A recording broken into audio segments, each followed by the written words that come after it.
Bismillahirrahmanirrahim. Assalamualaikum warahmatullahi wabarakatuh. Alhamdulillahi rabbil alamin. Wa bihi nasta'in wa ala umri dunya waddin. Thumma salatu wassalamu ala ashrafil anbiya'i wal mursalin nabiyina wa habibina Muhammadin wa ala alihi wa ashabihi wa man sara ala nahjihi ila yaumiddin. Allahumma subhanaka la ilma lana illa ma 'allamtana innaka antal alimul hakim. Wa tub 'alaina innaka antat tawwabur rahim. Allahumma faqihna fid din wa 'allimna ta'wil wa iftah lana futuhal arifin. Rabbi shrah li sadri wa yassir li amri wahlul 'uqdatam min lisani yafqahu qawli. Allahumma ansur ikhwanana al-mujahidin wal mustada'afina fi Filistin wa fi sa'iri biladil muslimin. Ya Qawi ya Aziz ya Dzal Jalali wal Ikram. Allahumma amin. Ma'asyiral muslimin, jamaah Masjid Imam Syafi'i rahimani wa rahimakumullah. Alhamdulillah, pada malam hari ini kembali kita bersyukur kepada Allah Subhanahu wa taala karena pada malam hari ini Allah Subhanahu wa taala masih mengizinkan kita untuk bermajelis, untuk bertemu, berkumpul dalam rangka tafaqquh fiddin, dalam rangka mendalami, mempelajari ilmu agama, mempelajari warisan dari Rasulullah sallallahu alaihi wasallam dan juga warisan dari para ulama. Dan kita masih melanjutkan membaca kitab Fathul Qaribul Mujib, syarah matan Ghayah wa Taqrib yang ditulis oleh Imam Muhammad bin Qasim Al-Ghazi Asy-Syafi'i rahimahullah ta'ala, yang mana kitab ini membahas tentang fikih di dalam mazhab Imam Syafi'i. Dan pada pertemuan kali ini kita masih melanjutkan pembahasan dari kitab Salah, pembahasan salat. Dan insyaallah malam hari ini kita akan membahas pasal yang baru yang berkenaan dengan orang yang tidak mampu salat dengan berdiri. Dan insyaallah nanti kita juga akan membahas tentang sujud sahwi jika waktunya memungkinkan. Akan tapi sebelum musannif rahimahullah ta'ala membahas tentang bagaimana salatnya orang yang tidak mampu untuk berdiri, maka di sini beliau menyisipkan pembahasan tentang jumlah rakaat. Menyisipkan pembahasan tentang jumlah rakaat. Maka kita baca saja ya. Jumlah rakaat ini insyaallah semuanya sudah mengetahuinya. Bismillahirrahmanirrahim. Qala musannif rahimallahu ta'ala wa nafa'ana bil ilmi fid dunya wal akhirah wa dakhala fasiha jannatihi wa taghammadahu bi rahmatihi Allahumma amin. Faslun fi adadi raka'atis salah. Pasal dalam masalah jumlah rakaat salat.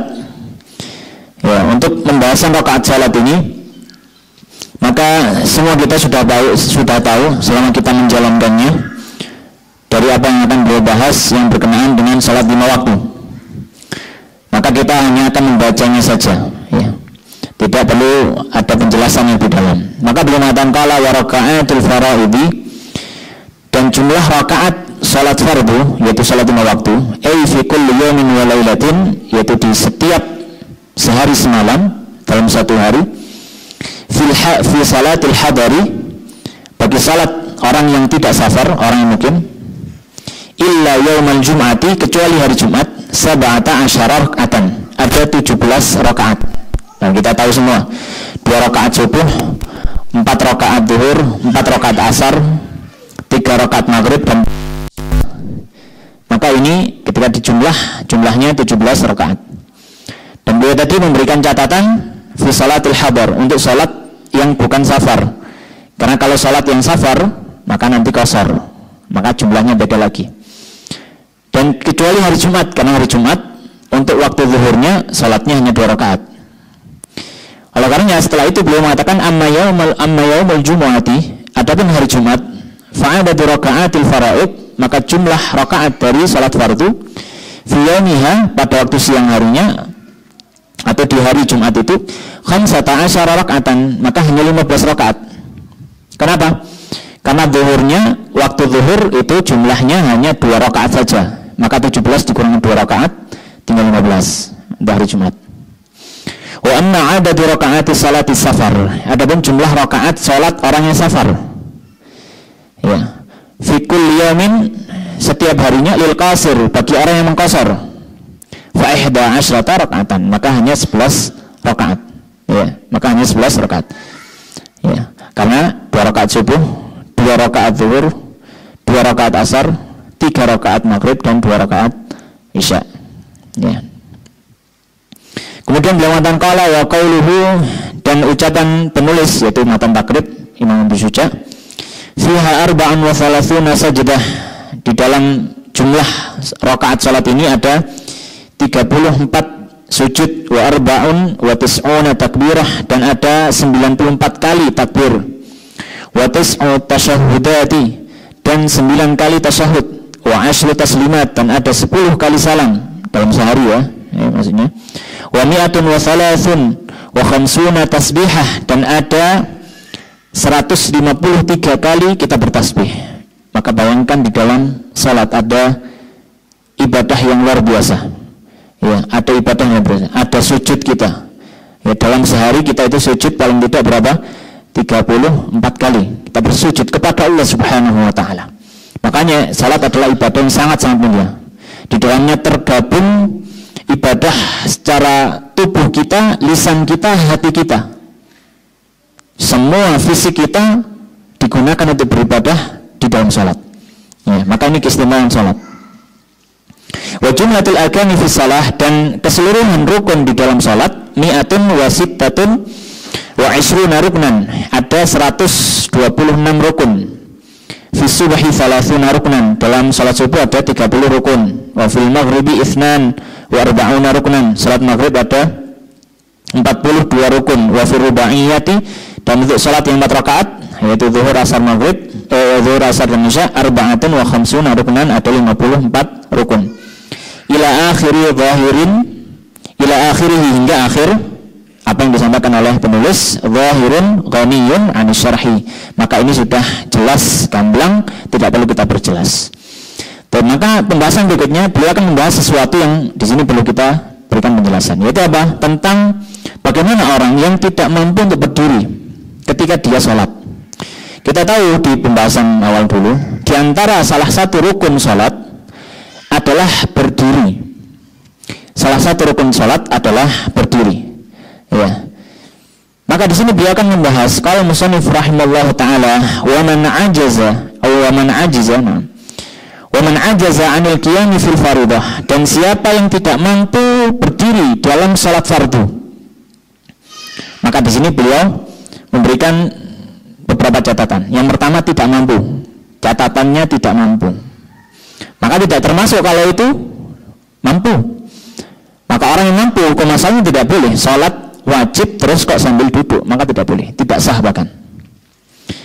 Yang kedua, fil fardhah, dalam salat fardu. Karena nanti kalau untuk salat sunnah ada penjelasan. Maka di sini kita berbicara tentang salat fardu. Maka orang yang tidak mampu berdiri ketika dia salat fardu, lima syaqqatin talhaquhu, karena sebuah rasa berat atau kesulitan yang terdapat pada dirinya, fi qiyamihi, pada saat dia berdiri. Ya. Yang mana kesulitan ini sampai pada derajat ketika dia maksa untuk berdiri, dia tidak akan mampu untuk khusyuk dalam salat. Karena mungkin nahan cenut-cenut, nahan sakit atau yang semisalnya. Misalkan habis kecelakaan, habis operasi, sakit misalkan. Kalau dia berdiri, dia menahan sakit, sehingga dia tidak konsentrasi. Oleh karena di sini para ulama mengatakan masyaqqah di sini, kesulitan di sini sampai derajat mana? Apakah sakit misalkan misalkan kayak sakit yang sedikit, kena luka gores, apakah juga boleh untuk duduk salatnya? Ya, maka di sini dilihat kalau sakitnya itu atau kesulitannya itu sampai derajat menghilangkan khusyuknya dia ketika berdiri, maka ketika itu dia boleh duduk. Ketika itu dia boleh duduk. Tapi kalau dia berdiri, khusyuknya masih biasa, masih bisa dipertahankan, maka ini tidak boleh duduk. Ya. Jadi yang disampaikan oleh para fuqaha yaitu ketika apa? Ketika pada derajat kesulitan itu sampai mengganggu kekhusyuan salatnya, dia tidak bisa konsentrasi, itu maksudnya khusyuk itu tidak bisa apa? Konsentrasi. Maka di situ boleh duduk. Oleh karena kalau misalkan ada orang, taruhlah dia pun sakit, tapi dia kalau berdiri masih kuat, maka dia harus berdiri. Ya, maka dia harus berdiri. Tapi maka orang yang tidak mampu untuk berdiri, ya, orang yang tidak mampu untuk berdiri, orang seperti ini maka dia memiliki beberapa kondisi. Kondisi yang pertama, salah jalisan, dia duduk. Ketika dia mampu duduk, maka orang yang tidak mampu berdiri tapi dia mampu duduk, dia wajib duduk. Dia wajib duduk. Salah jalisan. Ala ayyi hay'atin sya'a, pada posisi yang dia inginkan. Boleh duduknya iftiras, boleh duduknya tawarruk, boleh duduknya tarabbu', bersila, ya. Jadi boleh duduk apapun, ya, selama bukan duduk yang terlarang, ya. Kemarin yang bahas di Mushola Muhajirin, bahas tentang masalah sifatus shalah juga, termasuk shalah, posisi yang dilarang adalah uqbatus syaitan, posisi duduk ik'a, posisi duduk ik'a. Maka ini tidak boleh dalam salat. Ik'a ada dua tafsiran, sebagaimana disebutkan oleh Imam Nawawi dalam Syarah Sahih Muslim, disebutkan Ibnu Attar dalam Syarah Umdatul Ahkam. Ik'a itu ada tafsiran. Ik'a yang pertama itu model seperti duduknya anjing kalau duduk. Jadi dengkul lututnya diangkat, ya, kemudian tangannya ditaruh bawah. Nah, ini ik'a. Ini tafsiran yang pertama. Tafsiran yang kedua yaitu kakinya diletakkan di belakang dua-duanya, ya, jadi seperti ini, ya, jadi seperti ini. Nah, ini ik'a yang kedua, tafsiran yang kedua. Imam Ibnu Attar dalam Syarah Umdatul Ahkam, beliau memilih ini yang lebih masyhur. Ini yang lebih masyhur. Maka duduk seperti ini atau duduk yang seperti tadi, maka ini dilarang dalam sholat. Maka hukum asalnya duduk apapun boleh. Ketika dia mau sholat, nggak mau berdiri, boleh duduk dengan model apapun. Mau duduk di atas kursi, mau duduk di bawah, ya, dia silahkan. Tapi tidak melakukan duduk itu tadi, yaitu ik'a, atau dalam bahasa yang lain disebut dengan uqbatus syaitan, cara duduk setan. Walakin kata beliau, iftirashuhu fi mawdi'i qiyamihi afdalu, akan tetapi dia duduk iftiras lebih utama, ya, min tarabbu'ihi, daripada dia duduk bersila. Jadi lebih utama duduknya iftiras, yaitu seperti tasyahud awal, ya, duduk seperti tasyahud awal, ya. Fil adhari, dalam pendapat yang paling kuat dari dua pendapat Imam Syafi'i. Karena kita tahu, atau mungkin ya sebagian tahu, dalam kitab-kitab fikih selama dia mazhab Syafi'i, mereka punya istilah-istilah khusus. Kalau mengatakan al-adhar itu hanya terbatas untuk pendapat Imam Nawawi, Imam Syafi'i. Jadi Imam Syafi'i di sini punya beberapa atau punya dua pendapat. Kemudian ulama setelahnya melakukan penelitian terhadap pendapat-pendapatnya Imam Syafi'i. Kemudian dengan mencocokkan dengan landasan-landasan, alasan, dalil dan ta'lil yang ada, maka disitulah kemudian para ulama memilih pendapat Imam Syafi'i ini yang dijadikan mazhab resminya. Ya, oleh karenanya ini juga memberikan faedah bahwasanya mazhab Imam Syafi'i itu tidak dirumuskan atau tidak dibangun oleh Imam Syafi'i saja. Bahkan kadang ada pendapatnya Imam Syafi'i yang tidak dipakai sebagai mazhabnya, ya, karena mungkin ada beberapa alasan. Baik, maka di sini beliau mengatakan maka ini yang lebih utama daripada duduk bersila. Jadi lebih utama duduk duduk iftiras, ya. Baik. Kemudian kondisi yang kedua, ketika dia tidak mampu berdiri, dia duduk. Kondisi yang kedua, waman ajaza anil julus. Kondisi yang kedua, dia tidak mampu duduk. Dia tidak mampu duduk. Maka syaratnya di sini tidak mampu duduk dulu. Shalla muttaji'an, maka dia salat dengan berbaring miring. Muttaji'an itu berbaring miring, bukan melumah. Ya. Maka orang yang tidak mampu untuk duduk baru boleh berbaring, itu pun miring. Itu pun miring. Maka orang yang mampu duduk tidak boleh sholat langsung berbaring, ya. Maka dia harus duduk. Baik. Nah, kemudian kalau mengatakan berbaring miring ini disunahkan berbaringnya miring ke kanan, ya, berbaringnya miring ke kanan, ya, dan diwajibkan menghadap kiblat, ya, berarti ya kepala di utara, kaki di selatan, ya. Baik. Nah, bagaimana kalau misalkan menghadap kiri, miring ke kiri maksudnya, miring ke kiri, tetap menghadap kiblat, berarti kepala di selatan. Maka ya boleh-boleh saja, akan tapi ini dimakruhkan oleh para fuqaha. Ya. Kemudian kondisi yang ketiga, itu tadi kondisi kedua, tidak mampu berdiri, tidak mampu duduk, maka sholat tidur miring. Kondisi ketiga, fa in ajaza anil ittija', kalau tidak mampu tidur miring, ittija' itu tidur miring, shalla mustalqiyan, baru dia tidur berbaring. Baru dia tidur berbaring. Ala dhahrihi, di atas punggungnya. Wa rijlahu lil kiblati, dan dua kakinya menghadap ke arah kiblat. Ya. Dua kakinya menghadap ke arah kiblat. Ya. Jadi ketika tidurnya itu berbaring, maka kepala di timur. Kalau sholatnya tidur dengan berbaring, kepalanya di timur. Itu cara menghadap kiblatnya, ya. Maka diupayakan kalau bisa ketika dia tidurnya dengan berbaring, kalau bisa kepala diangkat menghadap kiblat, tetap kepalanya di timur. Kalau tidak mampu, kepalanya tidak bisa memang, maka cukup telapak kakinya yang menghadap ke arah kiblat. Ya, menghadap ke arah kiblat. Dan itu wajib, menghadap kiblatnya wajib. Ya, menghadap kiblatnya apa? Wajib. Baik. Kemudian kondisi yang keempat. Nah, sekarang kondisi yang keempat. Orang itu sudah tidak mampu berdiri. Orang sudah tidak mampu berdiri, suruh duduk nggak mampu. Tidur miring tidak bisa.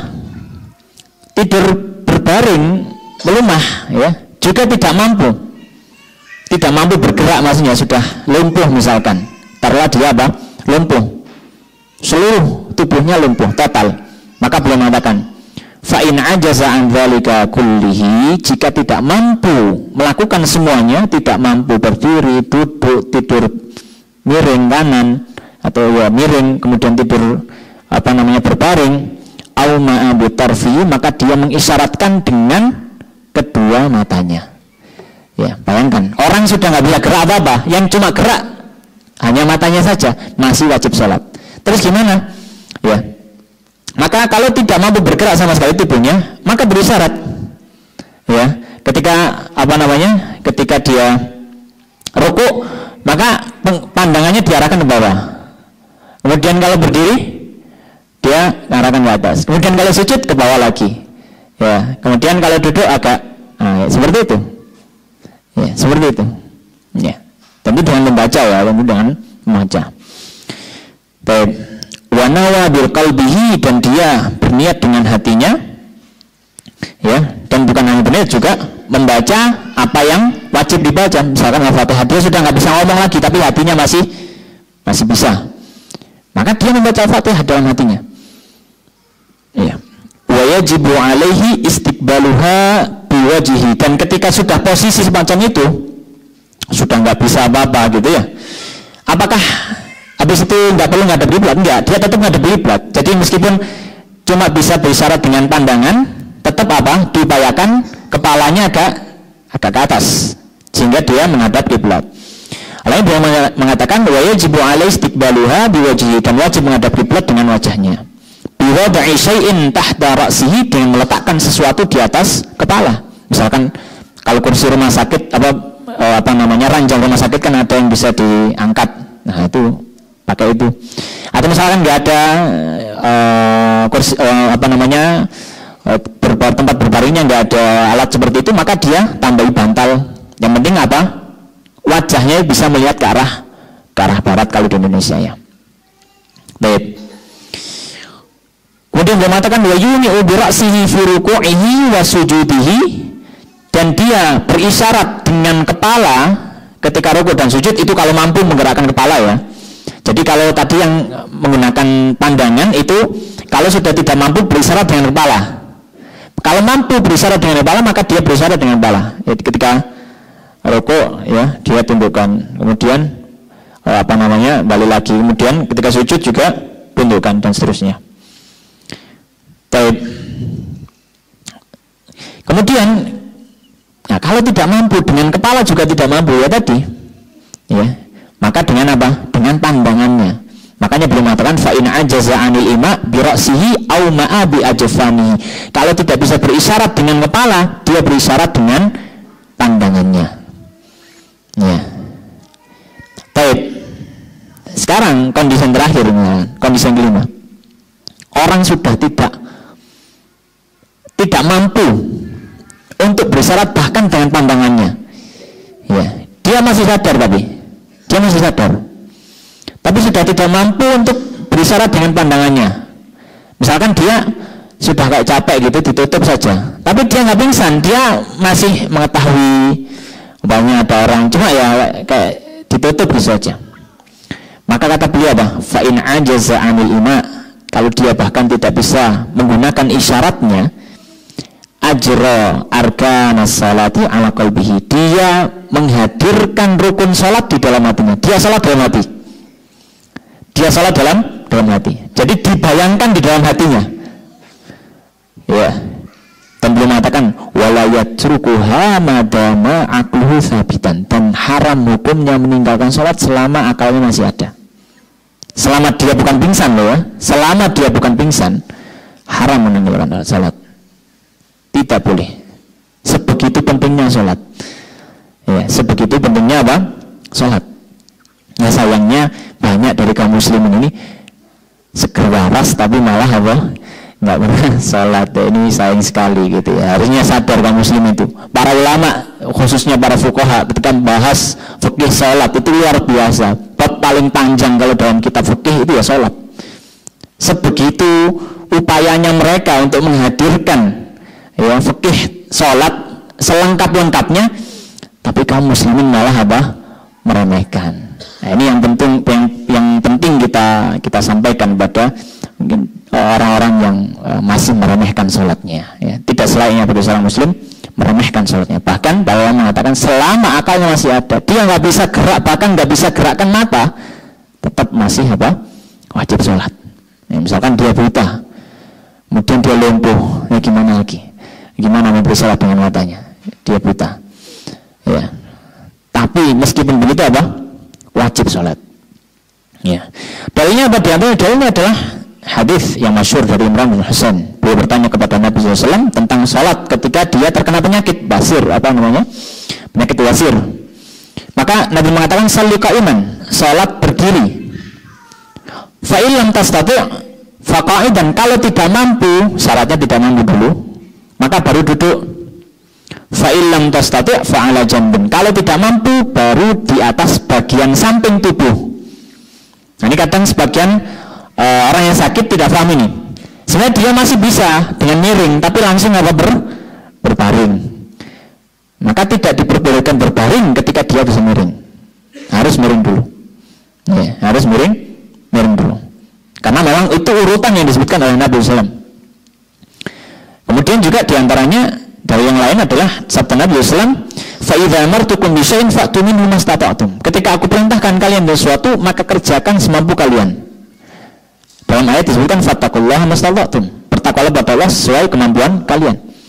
Maka kalau mampunya dengan menggerakkan kepala untuk berisyarat, maka dia harus lakukan. Ya. Kalau mampunya menggerakkan pandangan mata untuk berisyarat, maka itu juga harus dia lakukan. Jadi tetap tidak gugur kewajiban sholat itu, tidak gugur. Ya. Baik. Kemudian dia mengatakan qala wal musalli qa'idan, ya, dan dalam hadis yang lain tambahan dalilnya di antaranya adalah ucapan sahabat Ibnu Umar radhiyallahu ta'ala anhu dalam riwayat Al-Baihaqi dalam sunannya. Beliau mengatakan dalam istati' al-marid sujud au ma'a bi ra'sihi ma'an. Kalau orang yang sakit tidak mampu sujud, maka dia mengisyaratkan dengan kepala. Maksudnya dengan waktu tidur, ya, entah berbaring samping atau terlentang, maka dia berisyarat dengan kepala. Walam yarfa' ila jabhatihi syai'an, dan tidak mengangkat sesuatu kepada kepalanya. Jadi bukan ketika misalkan ada bantal misalkan, kemudian ketika dia mau sujud, bantalnya yang diangkat kepala, bukan, tapi kepalanya yang digerakkan. Kepalanya yang digerakkan. Karena salah satu kisah dari kenapa kok sahabat Ibnu Umar mengatakan seperti ini, karena ada orang itu di zamannya Ibnu Umar itu, ada orang yang sakit, dia selalu sambil duduk. Ketika dia mau sujud, dia angkat sajadahnya, ditempelkan kepala, dia nggak mau sujud, saya ditempelkan gini. Maka sahabat Ibnu Umar mengatakan, apa-apaan ini, sholat seperti apa model kayak gini? Nggak seperti itu sholat gitu. Kemudian beliau jelaskan, kalau memang nggak mampu sujud, ya, kalau berisyarat dengan kepala, tapi kalau mampu sujud, tetap sujud. Ya, tidak gugur sesuatu yang bisa dilakukan hanya karena ada sebagian yang tidak mampu dilakukan. Kalau memang tidak mampu berdiri, bukan berarti sujud nggak wajib juga, enggak. Sujud tetap wajib kalau bisa sujud. Makanya kaidah fikih mengatakan al-maisur la yasqutu bil ma'sur. Sesuatu yang bisa dilakukan tidak otomatis hilang begitu saja ketika ada bagian yang tidak bisa dilakukan. Maka dikerjakan yang bisa dilakukan, yang tidak bisa dilakukan baru tidak dikerjakan. Baik. Kemudian beliau mengatakan qala wal musalli qa'idan, ini tambahan masalah yang lain. Wal musalli qa'idan la qada'a alaih. Dan orang yang sholat dengan duduk maka tidak perlu mengqadha. Kalau ditanya, terus kalau sholatnya tidak mampu dengan berdiri, terus dia duduk, apakah dia wajib qadha sholat? Ya tidak. Kalau dia sudah menjalankan perintah. Tapi dengan syarat tadi, memang tidak mampu. Kalau mampu terus kalau sholat duduk, secara asal saja nggak sah. Dia harus ulangi sholatnya. Walayan kusu ajruhu, dan pahalanya tidak berkurang sama sekali. Dan pahalanya tidak berkurang sama sekali. Ya, orang yang sholat, misalkan sholat maghrib lah, tidak mampu berdiri, sholatnya sambil duduk, apakah pahalanya berkurang dari sholat itu? Tidak sama sekali, sempurna seperti orang sholat berdiri. Kenapa? Li'annahu ma'dzurun, kata beliau, karena orang ini mendapatkan uzur, keringanan dari Rasulullah SAW. Ini untuk sholat fardu, untuk sholat fardu. Tapi bagaimana untuk sholat sunnah? Untuk sholat sunnah berdiri bukanlah rukun.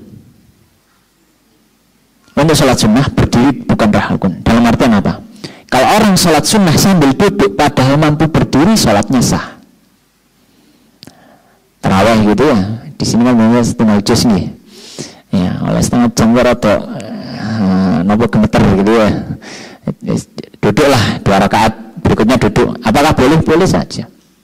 Ya, padahal dia masih kuat sebenarnya berdiri, cuma untuk ngambil ancang-ancang 2 rakaat berikutnya, rakaat sekarang tak duduk gitu misalkan. Apakah boleh? Boleh saja. Cuma pahalanya berkurang setengah. Gitu. Pahalanya berkurang setengah. Itu kalau salat sunnah. Maka dalam salat sunnah berdiri bukan rukun, maka sah kalau dia salat sambil duduk meskipun bisa berdiri, namun itu mengurangi pahala salat. Oleh karena beliau membahas salat sunnah di sini, beliau mengatakan wa amma qauluhu, adapun sabda Nabi sallallahu alaihi wasallam, man shalla qa'idan, siapa yang salat sambil duduk, falahu nisfu ajril qa'im, maka baginya setengah dari pahala orang yang berdiri. Wa man shalla na'iman, maksudnya dengan tidur ya, dan berbaring atau terlentang miring, dan siapa yang salat dengan tidur, falahu nisfu ajril qa'idi, maka dia mendapatkan pahala setengah daripada orang yang duduk. Ya, daripada orang yang duduk. Ya. Baik, rawahul Bukhari, hadis ini Bukhari, fa mahmulun, maka hadis ini berlaku untuk apa? Ala nafli indal qudrati, berlaku untuk salat sunnah ketika dia mampu berdiri. Ya, maka boleh salat sambil duduk kalau salat sunnah. Akan tapi apa? Mengurangi pahala. Bahkan disebutkan Nabi separuh. Yang berkurang bukan memang separuh gitu ya. Salatnya ngadeg kayak gak jangkep pahalanya gitu ya. Duduk gitu ya, tambah hilang. Baik, nah maka selesai pembahasan tentang salat orang yang tidak mampu berdiri. Sekarang kita akan membahas sujud sahwi. Sujud sahwi ini salah satu hal yang cukup penting dan hampir menjadi hal yang sifatnya harusnya diketahui oleh imam khususnya. Ya. Karena banyak kasus tentang sujud sahwi ini, ya, karena mungkin imamnya tidak mempelajari, akhirnya salah mengambil tindakan. Ya, meskipun nanti kita akan bahas itu, mungkin dalam satu kasus dia diberikan uzur karena mungkin dia tidak tahu atau lupa ketika membahas itu, karena memang pembahasan ini sedikit agak rumit gitu ya, sedikit agak rumit ya. Tapi ya, kalau kita tahu inti poinnya, insya Allah tidak akan rumit. Baik. Maka di sini beliau akan membahas tentang sujud.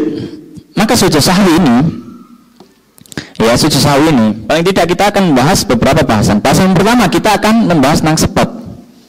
Apa sebabnya orang itu sujud sahwi? Ya. Kemudian yang kedua nanti kita akan membahas tentang masalah hukumnya. Ya. Apa hukumnya sujud sahwi? Kemudian yang ketiga adalah tata cara. Kapan kita harus sujud sahwi? Ya, kapan kita harus apa? Sujud sahwi. Baik. Maka di sini beliau mengatakan qala musannif rahimahullahu taala wa nafa'ana bil ilmi fid dunya wal akhirah, faslun, pasal yang baru, yaitu pembahasan tentang sujud sahwi. Baik. Sujud sahwi itu dilakukan karena ada beberapa alasan. Yang akan kita bahas adalah alasan kenapa kita sujud sahwi. Maka beliau membahas alasan ini. Beliau mengatakan qala wal matruku minas salati, dan yang sesuatu yang ditinggalkan dari salat, maksudnya tidak dikerjakan dari salat, salah satu asya'a, ada 3 perkara. Maka secara garis besar sujud sahwi itu dilakukan karena kita meninggalkan satu perbuatan, atau kita ragu terhadap suatu perbuatan. Ya, kita ragu terhadap suatu perbuatan. Ya, itu yang disampaikan oleh musannif. Tapi sebenarnya ada 3, yang ketiga juga kita menambahkan satu perbuatan, gitu. Tapi kita baca sesuai apa yang disampaikan oleh musannif rahimahullah. Maka di sini beliau sebutkan alasan yang pertama. Alasan yang pertama itu apa?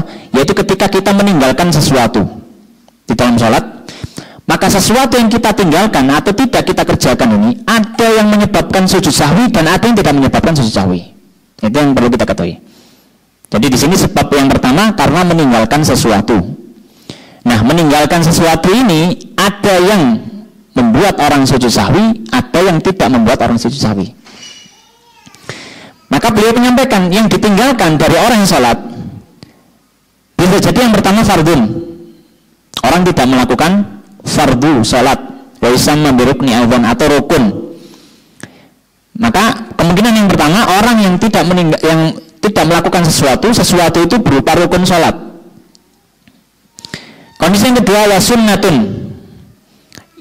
dan yang kedua adalah sunnah, yaitu dia meninggalkan sesuatu, dan sesuatu itu adalah sunnah ab'ad. Kita sudah bahas di pertemuan-pertemuan sebelumnya, sunnah ab'ad.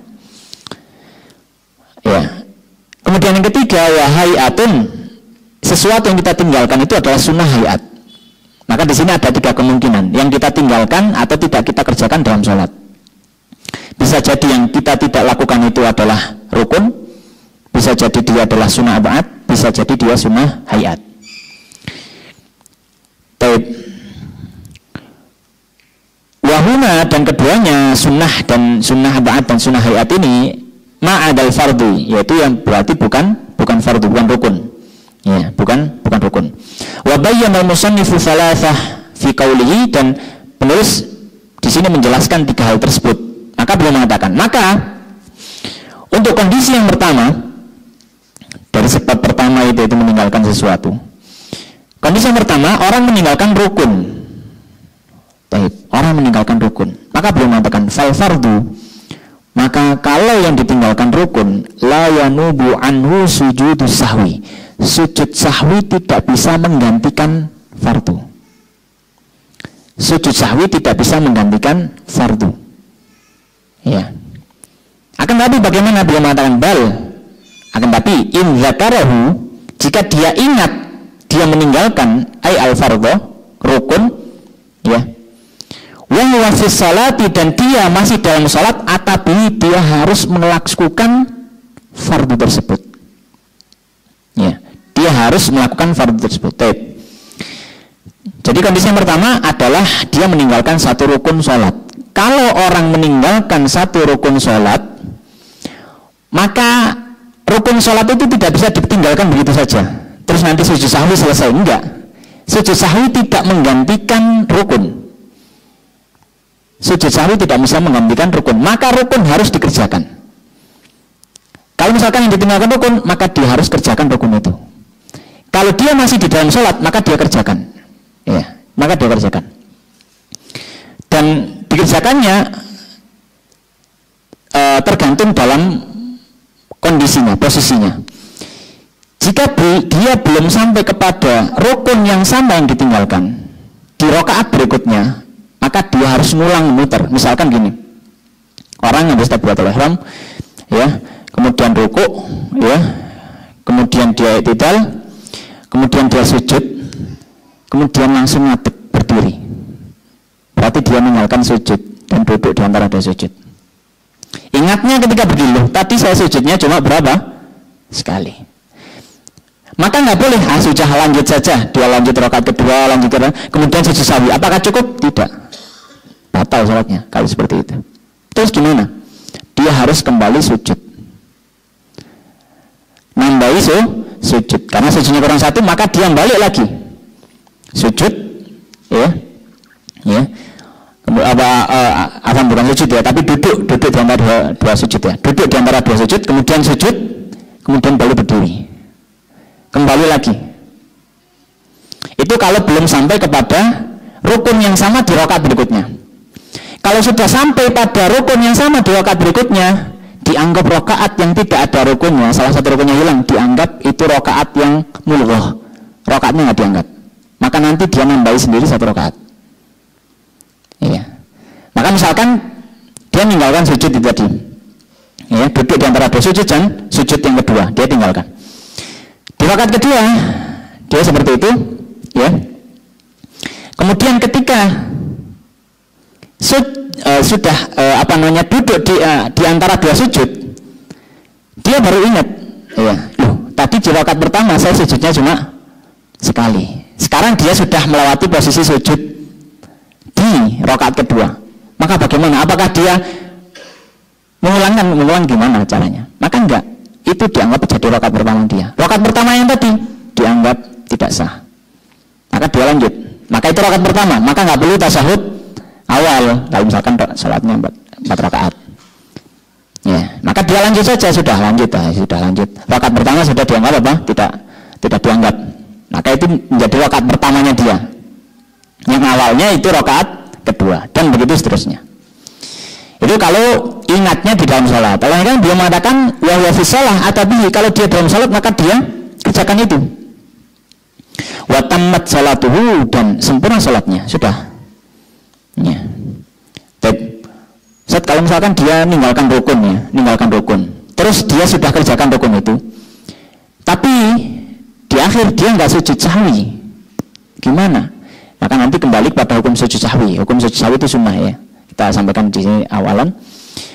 Maka tetap sah saja. Karena tadi sujud sahwi ini tidak menjadi pengganti rukun. Karena rukun kalau ditinggalkan nggak bisa digantikan. Dia membatalkan sholat. Iya. Baik. Itu kondisi yang pertama, dia ingatnya meninggalkan rukun di dalam sholat. Ya. Maka yang fardu ini dia nanti tetap disunahkan, meninggalkan sesuatu yang fardu, disunahkan sujud sahwi, tapi bukan sebagai pengganti, tapi hanya sebagai amal sunnahnya dia. Ya. Maka ketika yang ditinggalkan adalah fardu, maka dia harus mengulangi fardu itu atau rukun itu, dan disunahkan sujud sahwi, tapi sujud sahwi bukan sebagai pengganti dia.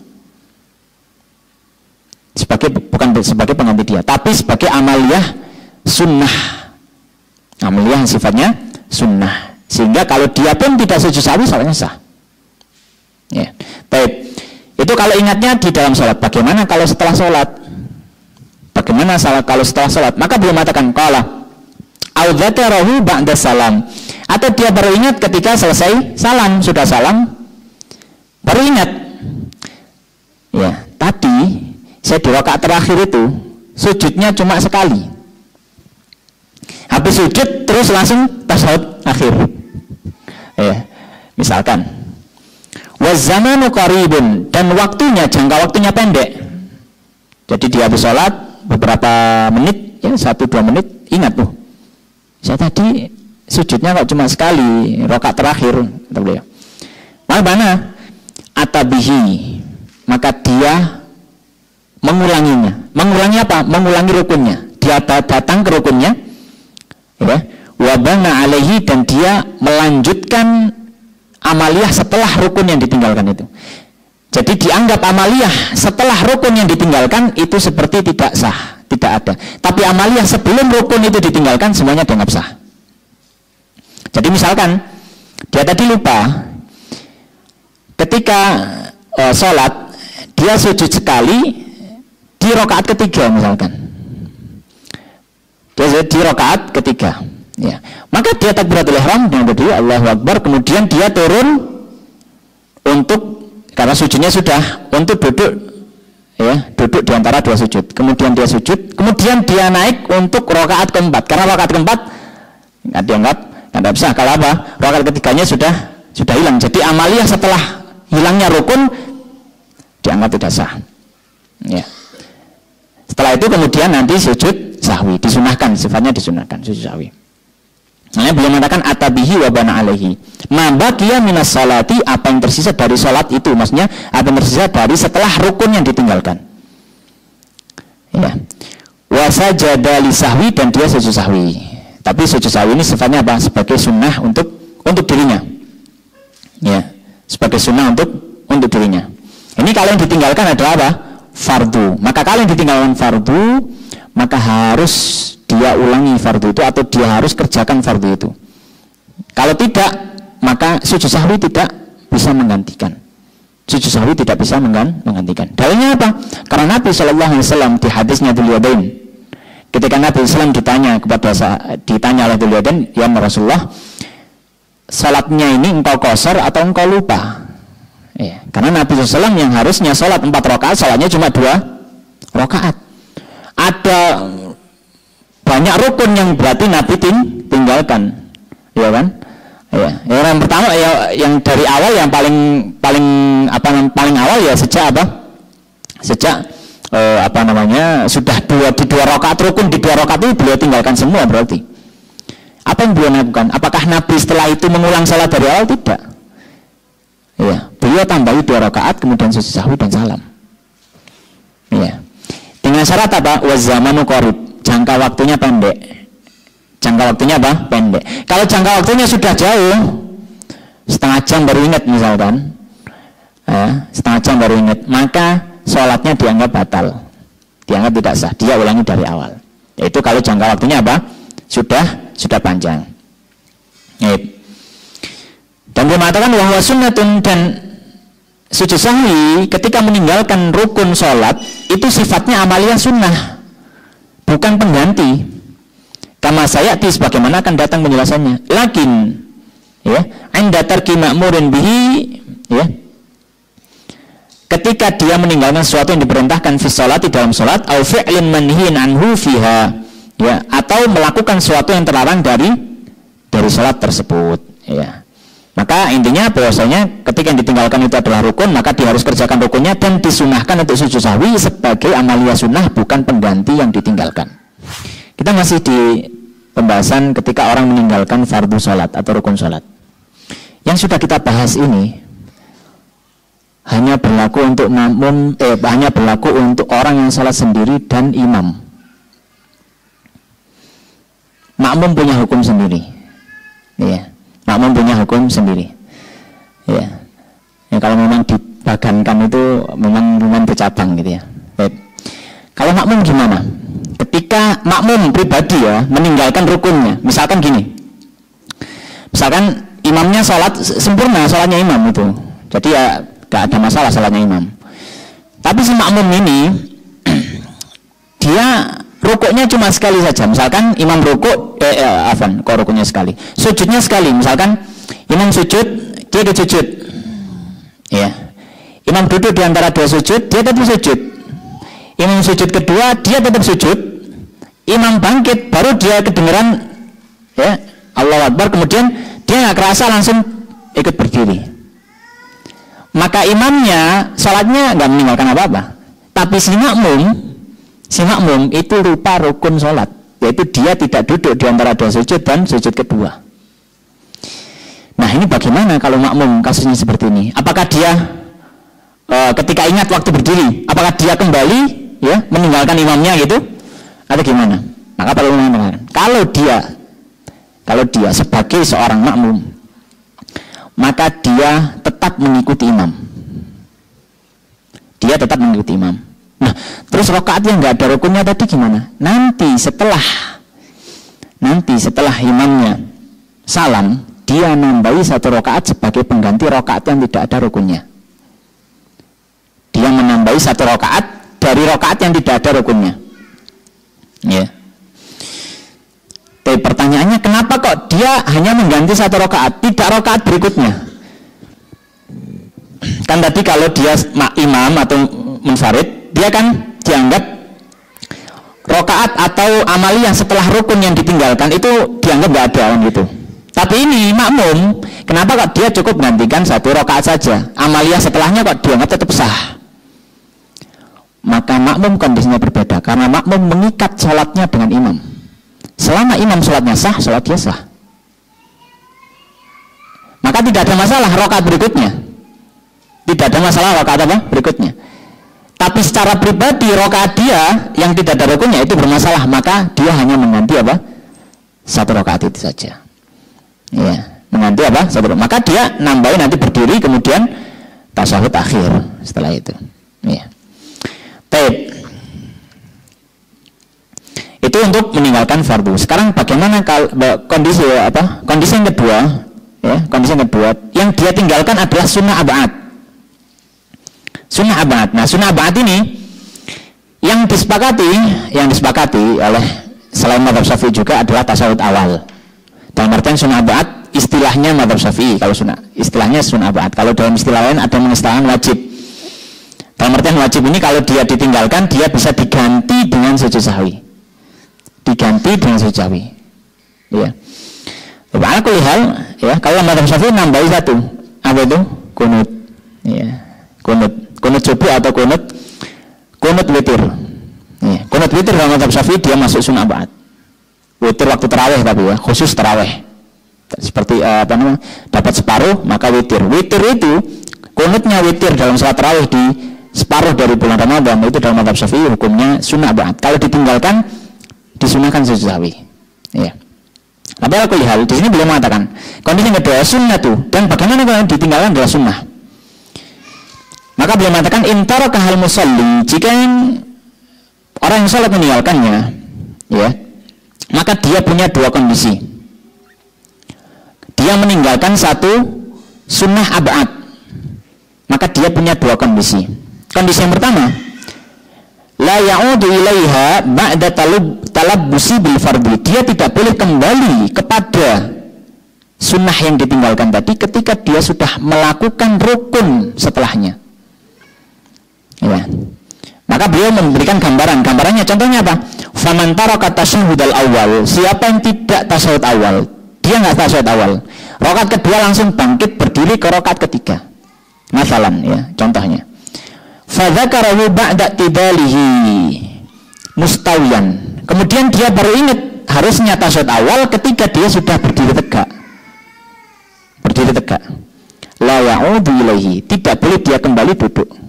Ini kadang yang kadang rawan, khususnya imam. Kadang imam didikte sama jamaah. Harusnya kan duduk kan, imamnya sudah terlanjur berdiri, maka jamaah duduk. Subhanallah. Imam yang paham dia tetap berdiri. Tapi kadang makmumnya nggak paham. Subhanallah, maksudnya lu gue gitu loh. Nah ini nggak boleh sebenarnya. Cukup ingatkan sekali Subhanallah, kemudian apa? Ya ikut berdiri sudah. Kalau imam dan makmumnya apa? Paham. Masalahnya kadang imamnya sudah paham ini, makmumnya kadang yang maksa. Ya, mam lu gue gitu, suruh lu gue, nggak boleh. Ya, maka beliau katakan, fa in ada ilaihi, bahkan kalau dia sengaja setelah itu balik duduk tasyahud awal, aliman, ya, tahrimahu, dan dia mengetahui itu termasuk hal yang diharamkan. Kenapa diharamkan? Karena dia menambahi sholat, menambahi amalnya dalam sholat. Ya, menambah amalia dalam sholat. Kan setelah berdiri kan, setelah itu rukuk kan, bukan duduk kan, ya, dia nambahi, ya nambahi amalia berarti, ya. Padahal itu bukan rukun, bukan apa, bukan rukun. Maka kata beliau batalat sholatuhu, bisa membatalkan sholatnya. Kalau dia kembali dalam kondisi tahu dan sengaja, kondisi tahu dan sengaja. Ya, untungnya aunasian, kalau dia lupa annau fi shalah, bahwasanya dia sedang dalam sholat, au jahilan, atau dia tidak tahu hukumnya, atau pernah belajar tapi kok ketika itu marah-marah hilang gitu, apa namanya, bekas ngaji sujud sahwinya, fala tabtul salatuh, maka tidak batal, maka tidak batal. Kalau misalkan, nah kebanyakan imam itu kadang lupa, itu karena shock ya. Karena shock biasanya sudah campur baur itu, ilmunya sudah lupa. Akhirnya dia paksa, sudah dipaksa jamaahnya duduk, ya duduk akhirnya. Ya. Wa yalzamuhul qiyam 'inda tadzakkurihi. Ya. Dan dia harus kembali berdiri ketika dia ingat kok salah, ternyata dia duduk, maka harus segera berdiri ketika dia ingat yang pas kembali duduk tadi. Ya. Nah, ini juga berlaku untuk imam dan orang yang salat sendiri. Bagaimana kalau dia makmum? Makmum ini, ya. Maka beliau mengatakan wa in kana makmuman. Dalam artian kalau makmumnya yang salah, imamnya sudah benar, dia tasyahud awal. Makmumnya berdiri, sudah berdiri ini tegak. Duh, kok ternyata apa? Imamnya masih duduk. Oh iya, tasyahud awal. Gimana ini? Ya, maka beliau mengatakan wa in kana makmuman, jika yang salah makmum, ada, dia harus kembali wujuban dan hukumnya wajib. Nggak boleh habis itu sudah pisah saja gitu. Nah, maka dia harus kembali. Kenapa? Limutaba'ati imamihi, untuk mengikuti imamnya. Kecuali kalau makmum, maka makmum harus kembali karena kewajiban mutaba'atul imam lebih kuat daripada larangan untuk kembali ketika sudah berdiri tegak. Maka dia harus kembali. Maka dia harus apa? Kembali. Ya, ini kondisi makmum ketika dia lupa sendiri. Nah sekarang ini faedah masalah.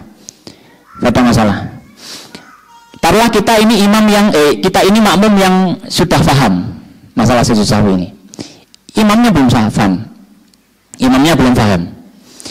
Ketika imamnya itu lupa, dia langsung berdiri waktu tasyahud awal. Kemudian kita ya disunahkan tetap mengingatkan subhanallah itu. Kemudian kita ikut berdiri. Ternyata imamnya balik duduk. Ini makmumnya gimana ini? Udah tahu dulu. Kok balik duduk ini? Kemarin mau habis ngaji fikih kayak gini caranya gitu. Apakah makmum balik duduk juga atau tidak? Kalau mengatakan tidak boleh balik duduk, maka dia punya dua pilihan. Pilihan yang pertama, dia tunggu imamnya sambil berdiri, biar imamnya selesai. Karena ada kemungkinan imamnya itu salah, dia lupa atau apa. Maka kalau dia salah, maka orang yang tahu nggak boleh ngikuti yang salah. Maka dia tunggu sambil berdiri.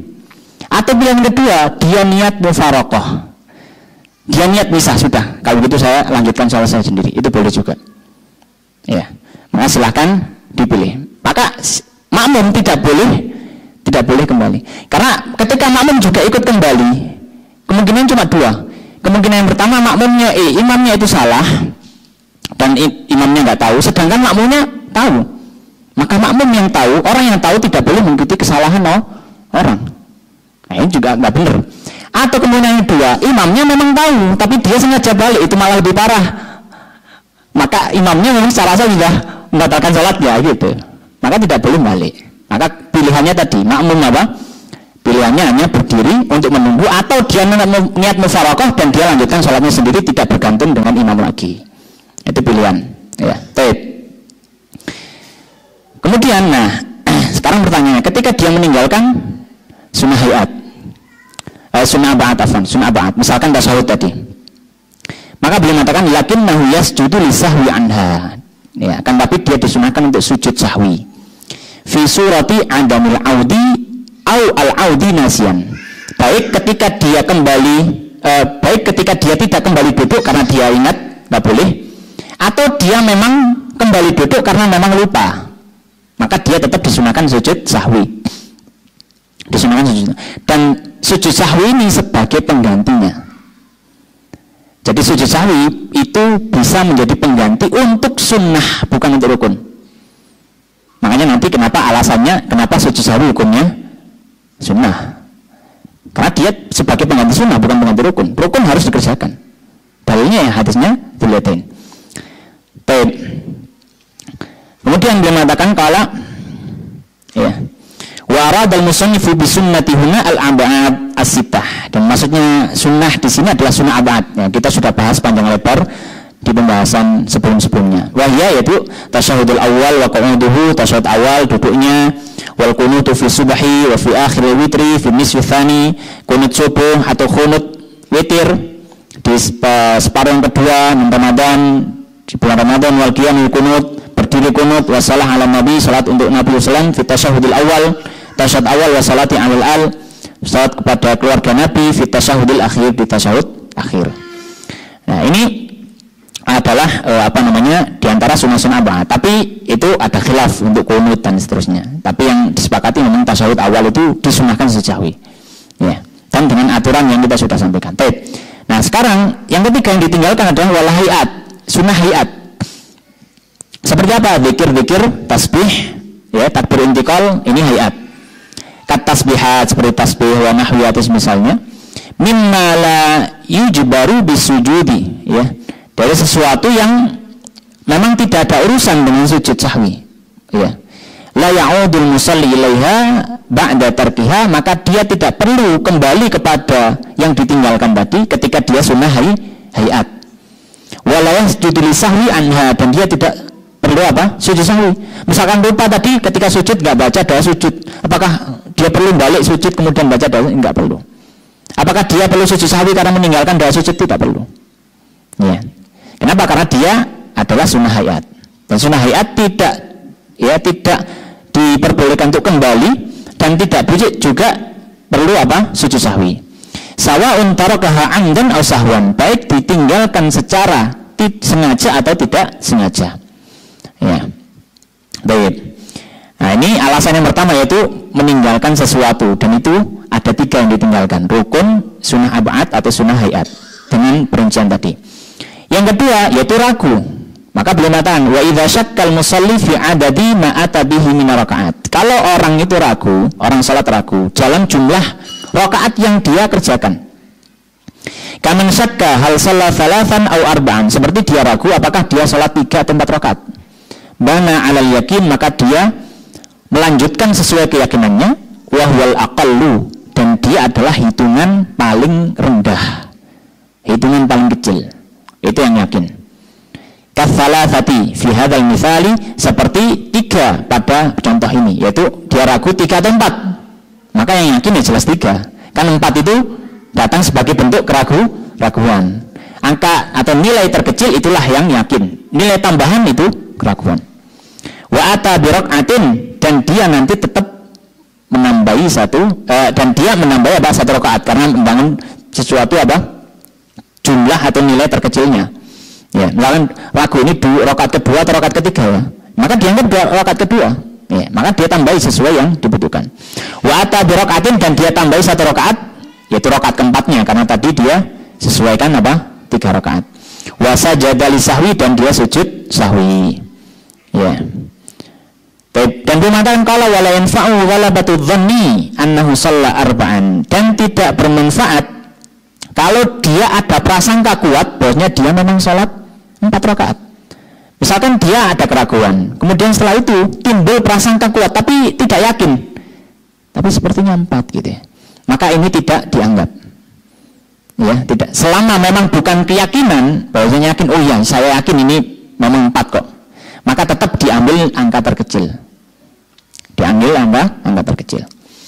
Wala ya'malu biqauli ghairihi lahu, dan juga tidak mengamalkan sesuai ucapan orang lain. Ya, misalkan dia salam, kemudian ada orang mengatakan, loh, sampean salatnya 3 rakaat. Maka apakah otomatis langsung diikuti? Enggak. Hukum asalnya dia sudah selesai salatnya. Kemudian ada mengatakan seperti itu, kalau salatnya kurang, enggak. annahu shalla arba'an, ya, tidak mengikuti ucapan orang bahwanya dia salatnya apa? Sudah 4 rakaat atau rakaat keempat, atau misalkan pas dia ragu 3 atau 4, ya, kemudian ada yang memberikan isyarat bahwasanya dia sudah salat 4 rakaat misalkan. Ya, walau balagha dzalikal qailu ada tawatur. Nah, meskipun orang yang mengatakan itu sangat banyak, akan tetapi para ulama mengatakan di sini ini pendapat yang lemah dalam mazhab Syafi'i. Maka pendapat yang kuat, ketika orang yang menyampaikan jumlah rakaat yang kita kerjakan itu banyak, maka itu yang kita jadikan pegangan. Itu mu'tamad. Karena dalam kisahnya Dzuliyadain, Nabi Shallallahu Alaihi Wasallam lupa. Kemudian diingatkan oleh Dzuliyadain.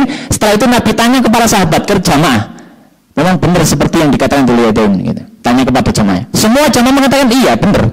Maka baru Nabi apa?